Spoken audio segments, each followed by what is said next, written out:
Bonjour à tous et bienvenue sur la chaîne YouTube de Hat-Trick. Alors je m'excuse d'avance si c'est mal cadré, mais comme vous le voyez je suis tout seul et je suis absolument pitoyable là-dessus. Alors maillot de Hibernian aujourd'hui, donc un des deux clubs d'Édimbourg, pour parler d'un de leurs anciens joueurs, cet homme, regardez.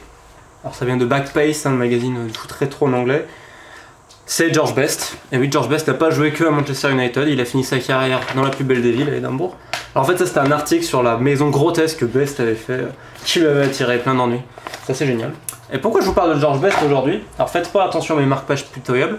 C'est tout simplement pour la sortie de ce livre qui est sorti il y a quelques temps de Vincent Duluc, journaliste à l'équipe, mais avant tout amoureux de foot anglais, très bonne personne, j'insiste, et très bon écrivain, parce qu'il a un vrai talent, qui a sorti le 5e Beatles à propos de George Best, que vous pouvez trouver donc pour 18,50 dans les librairies. Il sera par contre au rayon roman.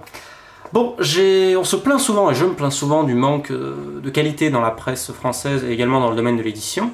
Là, on peut pas dire ça. Ce livre est absolument brillant. Je l'ai lu en 3 jours. Il est passionnant tout simplement parce que même les gens qui s'intéressent pas au foot peuvent trouver quelque chose. Qu'en fait, si vous voulez, Vincent, qui est donc, comme je dis, passionné par l'Angleterre et même l'Écosse, juste pour vous donner, je connais pas spécialement, mais on s'est déjà parlé quelques fois, je sais qu'il a récemment passé quelques jours de vacances, il est allé voir un match à Watford à Vicarage Road, en D2. Voilà, ça vous situe un peu le personnage, indépendamment de tout ce qu'on peut penser sur lui, de ses opinions sur le foot. Moi je parle de ça, c'est ça qui est intéressant. C'est pour ça que je vous ai sélectionné quelques passages que je vais vous lire. Mais en fait ce livre il parle de la culture anglaise de l'époque, des 70s, des 60s, des 80s. Il parle du football anglais, notamment de Manchester United, de la musique, des filles et de cette star, de cette première vraie star. En fait si vous voulez, aujourd'hui, la starification du footballeur, le premier qu'il a connu vraiment c'est George Best. Pour vous donner un exemple, à son apogée, il avait 3 secrétaires à plein temps pour traiter son courrier. Tellement c'était la cohue. C'était pire que ça, il faisait vivre les journaux. Pour vous indiquer, en fait, il partait à Majorque, qui est un peu sa seconde résidence, très souvent. D'ailleurs, un jour, il a même fait l'aller à Majorque juste pour aller se faire... je crois qu'il était à Majorque, en fait, oui, il était à Majorque en stage, je sais pas trop où. En fait, il a fait le retour donc, à Manchester pour se faire couper les cheveux chez son ami et il est reparti. Voilà. C'était George Best, qui était complètement inaccessible. Et je vais pas vous en dire trop, j'ai quand même cité quelques passages. Mais en fait, ce qui est très intéressant dans ce livre, c'est qu'il montre la société anglaise, le monde médiatique comme il était. C'est-à-dire que les journalistes étaient envoyés en reportage à Majorque simplement pour dire ce que faisait George Best en vacances. George Best vendait ça, il vendait des exclus à des journaux à prix d'or, et les gens vivaient là-dessus. C'était vraiment une folie, mais vous n'imaginez même pas. Alors je les ai sélectionnés, 5 points qui étaient assez drôles, sachant qu'il y en a plein, il y en a une multitude, que ce soit sa découverte à Belfast par un recruteur de Manchester United qui travaillait à mi-temps, qui était édenté, son premier voyage à United où il repart rapidement, finalement ils le font revenir avec une lettre d'invitation. Bref, c'est une histoire homérique et on va citer quelques passages pour vous prenez mieux compte de la richesse de ce livre et des recherches que ça a demandé, parce que bien entendu, Vincent étant honnête, il cite ses sources à la fin, pas comme certains journalistes dont j'ai eu affaire récemment, certains comprendront. Alors je cite. Cette génération buvait un verre juste avant les coups d'envoi pour évacuer la tension et se donner du courage. Bobby Charlton s'envoyait une larme de scotch avec la discrétion d'un curé qui siffle du vin de messe. C'était le seul endroit où il buvait. À Old Trafford, chaque joueur avait une flasque dans son casier, le niveau supérieur de l'alcool de menthe sur le sucre de l'adolescence. Le cérémonial d'avant-match dessinait les différentes manières de vivre l'attente. Alan Golding pâlissait et tournait en rond jusqu'au moment où il disparaissait pour vomir dans les toilettes. Il rendait son steak derrière une fine cloison, et quand les autres l'entendaient, il souriait, se relâchait face au constat que tout se passait comme d'habitude. Alan Golding donnait l'heure avant les 3 coups. Donc vous voyez, c'est très bien écrit. Alors sur George Best. Il s'était méfié dès sa première collation des steaks bouillis à une digestion lente, préférant les cornflakes avec une banane en rondelle, puis un toast grillé des 2 côtés avec beurre et miel, le luxe absolu pour un enfant d'une cité de Belfast. Une demi-heure avant le match, il sirotait un thé sur le parking derrière la tribune, discutait avec quelques amis, et les entraîneurs commençaient à poser la question d'une vie. Où est George?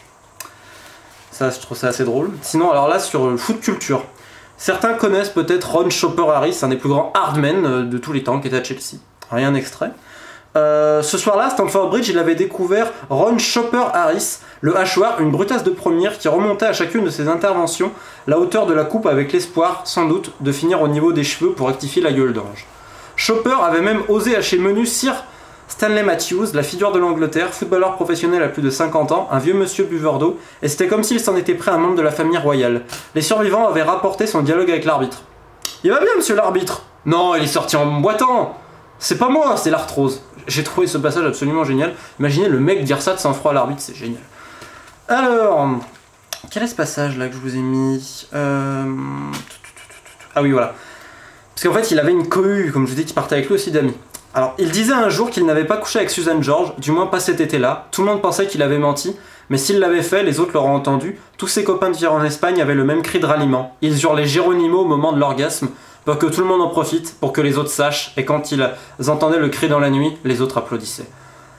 George Best, c'est pas un séducteur, c'était pire que ça. Et en fait, les femmes, l'alcool, le foot... Le foot, c'était peut-être le seul lieu vraiment où il a été heureux. C'est très très bien écrit, vous vous en rendrez compte au fil des lignes.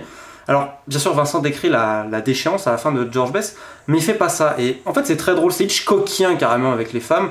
Une autre anecdote, alors elle est un peu longue, mais elle est très drôle, et ça résume un peu l'humour de George Best.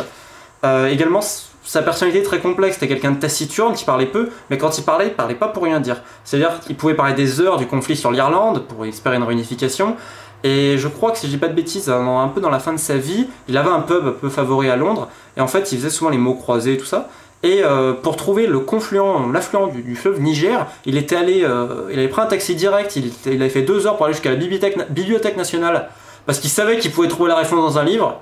Il est allé, il est revenu à ce qui paraît les bras en l'air, sous un hurrah d'applaudissements parce qu'il avait trouvé la réponse. Voilà. Bon, autre extrait. Si l'on pouvait boire un verre avec l'homme qui dormait avec Miss Monde, c'est que le monde n'était pas si grand, ni inaccessible, ou alors que l'illusion était la plus forte. Ça, c'était un peu plus tard, dans les années 70. Footballeur occasionnel, séducteur professionnel, il apparaissait au bras de la Suédoise Marie Stavin, lauréate en 1977, que l'on avait vue dans Octopussy, du moins en regardant bien. Elle était habillée de 3 fois rien, une nuisette, dans l'une des histoires que George a racontées le plus souvent.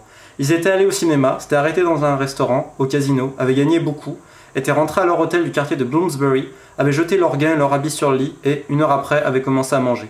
Un jeune serveur nord-irlandais était entré dans la chambre sans vraiment regarder, mais en voyant tout. Miss Monde à demi nue, George sous un bout de drap, 15 000 livres qui avaient volé à travers la chambre en petites coupures, 3 cadavres de cristal champagne, il avait posé leur commande cérémonieusement, George lui avait refilé l'un des billets de 50 livres qui traînaient sur le lit, et le gamin, pour qui cela représentait une semaine de salaire, s'apprêtait à tourner les talons quand il avait demandé s'il pouvait poser une question. « Vas-y môme, qu'est-ce que tu veux savoir ?» avait dit George. « Dites-moi, monsieur Best, quand est-ce que tout a commencé à aller de travers ?»